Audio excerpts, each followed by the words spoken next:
ഉണ്ടാക്കിയിട്ട് കുറച്ച് നാളായിട്ടുണ്ട്. അപ്പോൾ ഇന്നത്തെ നമ്മുടെ പലഹാരം മുട്ടയും പിന്നെ ഗോതമ്പ് പൊടിയും ചേർത്തിട്ടാണ് ഇത് റെഡിയാക്കിയിട്ട് എടുക്കുന്നത്. ഇത് ചായയോടെ കഴിക്കാൻ വേണ്ടിയിട്ട് നല്ല ടേസ്റ്റ് ആയിരിക്കും. ചായയോടെ തന്നെയല്ല, വെറുതെ കഴിക്കാനാണെങ്കിലും നല്ല ടേസ്റ്റ് ആയിരിക്കും. ഒരു സിപ്പ് ചായ കുടിക്കുക, ഇത് ഒരെടുത്ത് വായിലിടുക. ഇതിങ്ങനെ ചെറുതായിട്ട് നമ്മൾ ഉണ്ടാക്കുന്നത്. അപ്പോൾ അതുകൊണ്ട് തന്നെ ഓരോ പ്രാവശ്യം വായിലേക്ക് ഇടാനുള്ളത് ഉണ്ടാവുള്ളൂ. പിന്നെ കുട്ടികളെയൊക്കെ സ്കൂളിലോട്ട് വരുന്ന സമയത്തൊക്കെ ആയിരുന്നാലും അമ്മമാർക്ക് 10 മിനിറ്റിനുള്ളിൽ റെഡിയാക്കിയിട്ട് എടുക്കാനും പറ്റും. പിന്നെ അതേപോലെ നമ്മൾ റെഡിയാക്കിയിട്ട് വെച്ചിട്ടുണ്ടെന്ന് വെച്ചിട്ടുണ്ടെങ്കിൽ ഇത് കുറച്ച് ദിവസം വരെ കേടുവരാണ്ടിരിക്കുകയും ചെയ്യും. ഇതിൻ്റെ ഉള്ളിൽ നല്ല സോഫ്റ്റ് ആയിട്ടിരിക്കും. ഒരു പ്രത്യേക ഒരു ടേസ്റ്റ് ഉണ്ട്. പുറത്തുനിന്ന് ചെറുതായിട്ട് ക്രിസ്പി പോലെ ഇരിക്കും. അപ്പോൾ വീഡിയോ ഇഷ്ടമാണെന്ന് വെച്ചിട്ടുണ്ടെങ്കിൽ വീഡിയോയുടെ അടിയിൽ ലൈക്ക് ചെയ്യുക, കമൻറ്റ്സ് ചെയ്യുക, പിന്നെ നിങ്ങളുടെ ഫ്രണ്ട്സിന് ഷെയർ ചെയ്യാൻ വേണ്ടിയിട്ട് മറക്കരുത്. അപ്പോൾ ഈ നമുക്ക് ഒട്ടും സമയം കളയേണ്ട തന്നെ നമ്മുടെ 4 മണി പലഹാരം റെഡിയാക്കിയിട്ടിടുക. ഇനി ഇത് റെഡിയാക്കാൻ വേണ്ട സാധനങ്ങൾ എന്തൊക്കെയാന്ന് നോക്കാം. അപ്പം ഞാനിവിടെ 3/4 കപ്പ് ഗോതമ്പ് പൊടി എടുത്തിട്ടുണ്ട്. ഇതിലേക്ക് നമുക്ക് ഗോതമ്പ് പൊടിയോ അല്ലെങ്കിൽ മൈദപ്പൊടിയോ ചേർത്തിട്ട് ഇത് റെഡിയാക്കിയിട്ട് എടുക്കാം. അപ്പോൾ ഞാനിവിടെ 250 ml കപ്പിലാണ് 3/4 കപ്പ് എടുത്തേക്കുന്നത്. ഇതിനിപ്പോൾ നമുക്ക് മെഷീൻ കപ്പ് തന്നെ വേണമെന്നില്ല കേട്ടോ. അപ്പോൾ നമ്മൾ ചായ കുടിക്കുന്ന കപ്പിലായിരുന്നാലും ഒരു 3/4 കപ്പ് എടുത്താൽ മതി. അപ്പോൾ ഇപ്പോൾ നമ്മൾ ചായ കുടിക്കുന്ന ഗ്ലാസ് കുറച്ച് വലുതൊക്കെയാണെന്ന് വെച്ചിട്ടുണ്ടെങ്കിൽ ചിലപ്പോൾ നമ്മളിത് മിക്സ് ചെയ്ത് വന്നു കഴിയുമ്പോൾ മിക്സിങ് ചിലപ്പോൾ ഒന്നല്ലെങ്കിൽ ചിലപ്പോൾ ഭയങ്കര ടൈറ്റായിട്ടിരിക്കുക, അല്ലെങ്കിൽ ചിലപ്പോൾ ഭയങ്കര ലൂസായിട്ടിരിക്കും. അപ്പോൾ ഭയങ്കര ടൈറ്റായിട്ടിരിക്കുകയെന്ന് വെച്ചിട്ടുണ്ടെങ്കിൽ നമ്മളിതിലേക്ക് 2 മുട്ടയാണ് ചേർക്കുന്നത്.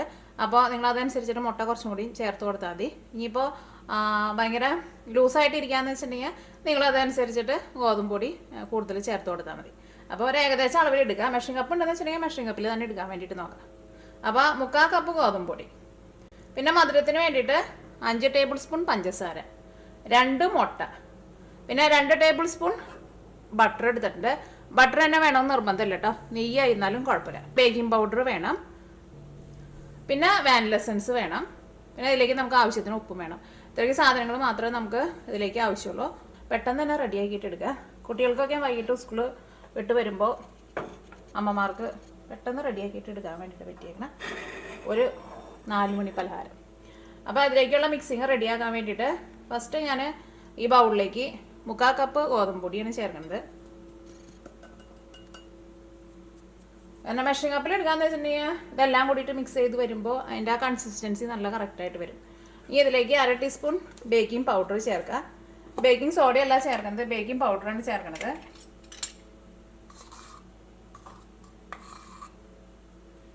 അര ടീസ്പൂൺ ചേർക്കുക.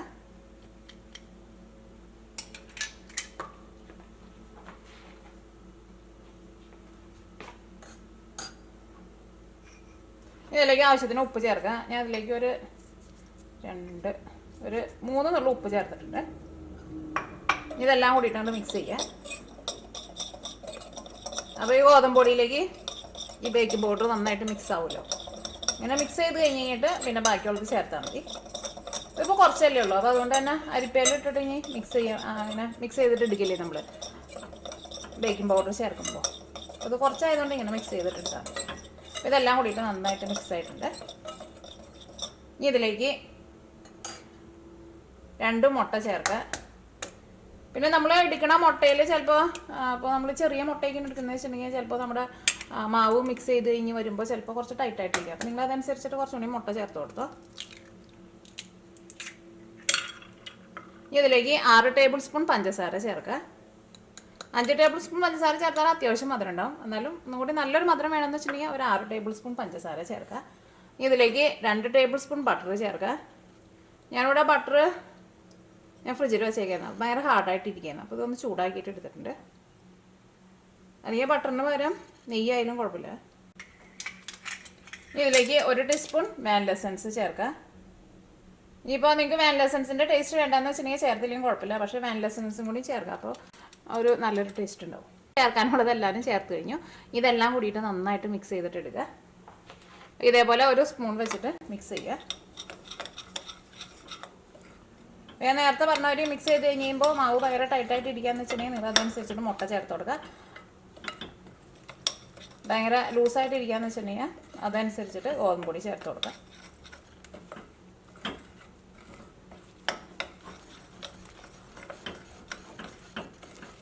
ഇത് ഇനി നന്നായിട്ട് മിക്സ് ആയിട്ട് വന്നു കഴിയുമ്പോൾ ഒന്നുകൂടി ഒന്ന് ലൂസാവട്ടെ. കാരണം ഇതിലേക്ക് നമ്മൾ ആ പഞ്ചസാര ചേർത്തിട്ടുണ്ടല്ലോ. ആ പഞ്ചസാര ചേർക്കുമ്പോൾ പിന്നെ ഒരു കാര്യം ശ്രദ്ധിക്കുക, വലിയ തരിയുള്ള പഞ്ചസാരയെന്ന് വെച്ചിട്ടുണ്ടെങ്കിൽ പഞ്ചസാര പൊടിച്ചിട്ട് ചേർക്കുക. കാരണം ഇവിടെ ഞങ്ങൾക്ക് കിട്ടുന്ന പഞ്ചസാര ഭയങ്കര ചെറിയ തരിയുള്ള പഞ്ചസാരയാണ്. അപ്പോൾ അതുകൊണ്ടാണ് പൊടിക്കാണ്ട് ചേർത്തത്. അല്ലെങ്കിൽ വലിയ തരിയുള്ള പഞ്ചസാരയൊക്കെയെന്ന് വെച്ചിട്ടുണ്ടെങ്കിൽ ഇതിൻ്റെ കൂടാണ്ട് മിക്സ് ആവാൻ വേണ്ടിയിട്ട് കുറേ സമയം എടുക്കുമല്ലോ. അപ്പോൾ ഇത് നന്നായിട്ട് ഒന്നുകൂടി ഒന്ന് മിക്സ് ചെയ്തിട്ട് എടുക്കട്ടെ. അപ്പോൾ ഇതൊന്നും കൂടി മാവ് ഒന്നും കൂടി ഒന്ന് ലൂസായിട്ട് വരും. ഇതേപോലെ സ്പൂൺ കൊണ്ട് ഇങ്ങനെ മിക്സ് ചെയ്തിട്ട് എടുത്താൽ മതി.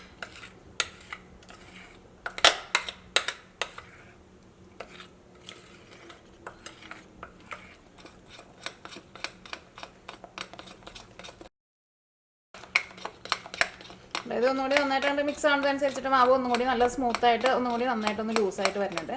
നന്നായിട്ട് ഇങ്ങനെ ഒന്ന് സ്പൂണും കൊണ്ട് ഇങ്ങനെ കറക്കി ഇങ്ങനെ മിക്സ് ചെയ്തെടുക്കുക. അപ്പോൾ നല്ല സ്മൂത്തായിട്ട് വരും. നമ്മൾ കേക്കിൻ്റെ മിക്സിംഗ് ഒക്കെ ഉണ്ടാക്കില്ലേ അതേപോലെ വരും. കളറായിരുന്നാലും കുറച്ചുകൂടി നല്ലൊരു കളറായിട്ട് കിട്ടുകയും ചെയ്യും. മിക്സിങ് റെഡി ആയിട്ടുണ്ട്. ഇതേപോലെ ഇരിക്കണം മിക്സിങ്, നല്ല സ്മൂത്തായിട്ട് ഇരിക്കുന്നുണ്ട്. ഇനി ഇത് നമ്മൾ ഫ്രൈ ചെയ്തിട്ട് എടുക്കാൻ വേണ്ടിയിട്ട് പോവാണ്. ഇത് റെസ്റ്റ് ചെയ്യാനൊന്നും വെക്കണ്ട കേട്ടോ. ഇത് മിക്സ് ചെയ്ത് വഴിക്കാൻ ഇത് വെച്ചിട്ട് നമുക്ക് റെഡിയാക്കിയിട്ട് എടുക്കാം.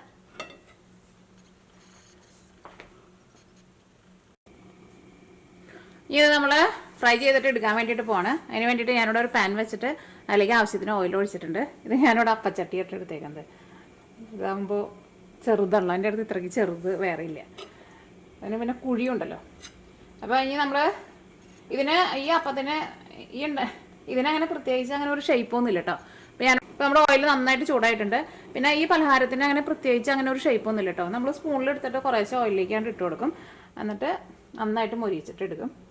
നോക്കട്ടെ കേട്ടോ, ഓയിൽ ചൂടായിട്ടുണ്ടോ നോട്ടെ. ഓയിൽ ചൂടായിട്ടുണ്ട്.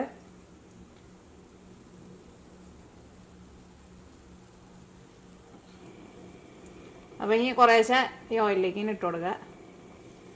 അതിങ്ങനെ പല ഷേപ്പിൽ ചെന്ന് വീഴും.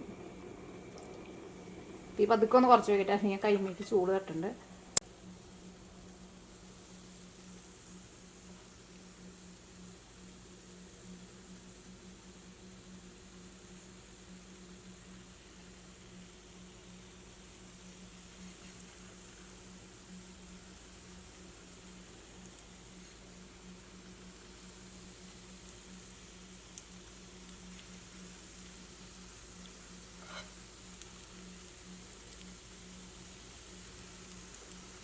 ഓയിലാണ്ട് കിടന്നൊന്ന് ചൂടായി കഴിഞ്ഞ് കഴിയുമ്പോൾ അതൊന്നും കൂടി ഒന്ന് നന്നായിട്ട് ഇങ്ങനെ വീർത്ത് വരും കേട്ടോ.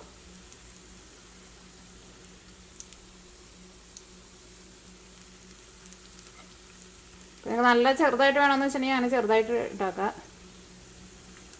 ഒരുപാട് വലുതിനേക്കാളും നല്ലത് കുറച്ച് ചെറുതാണ് നല്ലത്. നമ്മൾ ആദ്യം ഇട്ടതൊക്കെ കുറച്ച് വലുതായിട്ടുണ്ട്. നെക്സ്റ്റ് ടൈം നമുക്ക് കുറച്ചുകൂടി ചെറുതാക്കിയിട്ടുണ്ടാകും.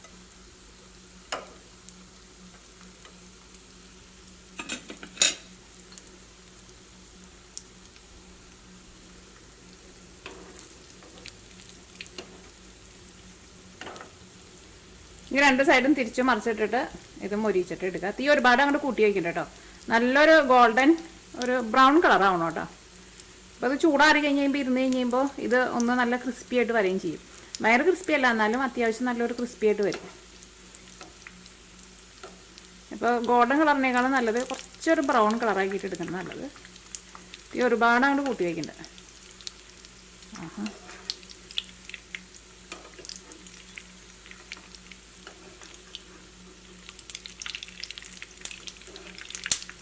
ഞാനിവിടെ മീഡിയം ഫ്ലെയിമിലാണ് വെച്ചേക്കുന്നത്. ഇത് നമ്മൾ ഓയിലിൽ നിന്ന് ഇങ്ങനെ വറുത്ത് പോലെ എടുക്കുമ്പോൾ ഇത് നല്ല സ്പോഞ്ച് പോലെ ഇരിക്കും. പക്ഷെ ഒന്ന് ചൂടാറി കഴിഞ്ഞ് കഴിയുമ്പോൾ ചെറുതായിട്ട് ഒരു ക്രിസ്പി പോലെ ഇരിക്കും. അപ്പോൾ ആ ടെക്സ്ചർ ആകുമ്പോൾ കഴിക്കാൻ വേണ്ടിയിട്ട് നല്ല ടേസ്റ്റാണ്.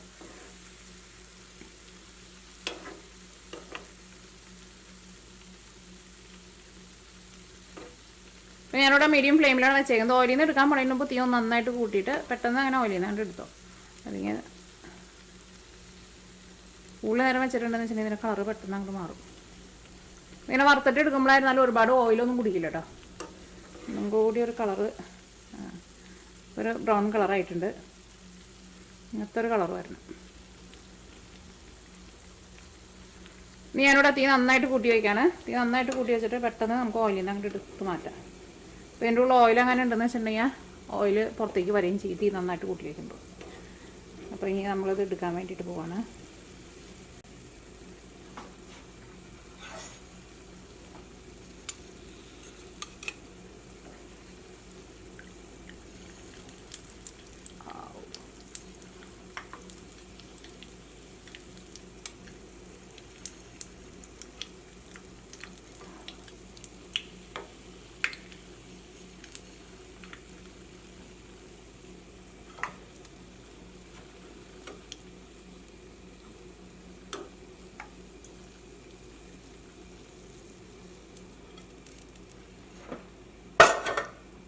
അപ്പം ഇനി ബാക്കിയുള്ളതും ഇതേപോലെ തന്നെ റെഡിയാക്കിയിട്ട് എടുക്കാം.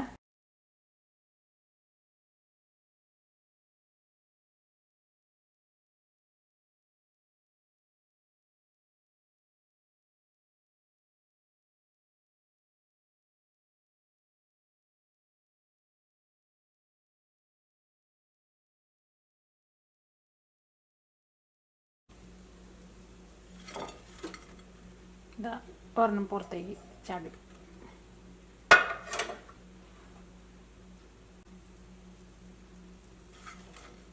നമ്മുടെ പെട്ടെന്ന് റെഡി ആക്കിയിട്ട് എടുക്കാൻ വേണ്ടിയിട്ട് പറ്റിയ ഒരു 4 മണി പലഹാരം റെഡി ആയിട്ടുണ്ട്. ഇത് നമ്മൾ ഓയിലിൽ നിന്ന് നമ്മൾ എടുക്കുന്ന സമയത്ത് നമ്മൾ നോക്കുമ്പോൾ ഇത് ഭയങ്കര സ്പോഞ്ച് പോലെ ഇരിക്കും. പക്ഷേ ഇത് ചൂടാറി കഴിഞ്ഞ് കഴിയുമ്പോൾ കുറച്ചും കൂടി നല്ല എന്താ ഒരു ക്രിസ്പി ആയിട്ട് വരും. അപ്പോൾ ഇതിനകത്ത് ഇപ്പോൾ ചിലത് നമ്മൾ ഏട്ടാറി ഇട്ടതൊക്കെ ചൂടാറിയിട്ടുണ്ട് നോട്ടിട്ടോ. ഇതൊക്കെ ചൂടാറിയിട്ടുണ്ട്. ഇത് ചൂടാറിയതൊക്കെ ഞാൻ കാണിക്കാം കേട്ടോ. ചൂടാറിയത് നമ്മളിനി എടുക്കുമ്പോൾ ഇതിൻ്റെ ഉള്ളിൽ ഒന്നുകൂടി നല്ല ക്രിസ്പി ആയിട്ട് വന്നിട്ടുണ്ട്. കണ്ട, ചൂടാറുമ്പോഴായിരിക്കും അങ്ങനെ വരുന്നത്. ഞാൻ ഒന്ന് കഴിച്ചോട്ടിട്ടാ. ഞാൻ കഴിക്കുമ്പോൾ ഒരു സൗണ്ട് കേൾക്കണില്ലേ, ഒരു എന്താ പറയുക, ഒരു ചെറുതായിട്ട് ഇങ്ങനെ ഒരു ക്രഞ്ചി പോലത്തെ ഒരു ഫീലാണ്. നല്ല ടേസ്റ്റാണ് കഴിക്കാൻ വേണ്ടിയിട്ട്. കുട്ടികൾക്കൊക്കെ എന്തായാലും നല്ല ഇഷ്ടമാവും. കുട്ടികൾക്ക് മാത്രമല്ല, വലിയവർക്കും മധുരം ഇഷ്ടമുള്ളവർക്കും എല്ലാവർക്കും നല്ല ഇഷ്ടമായിരിക്കും.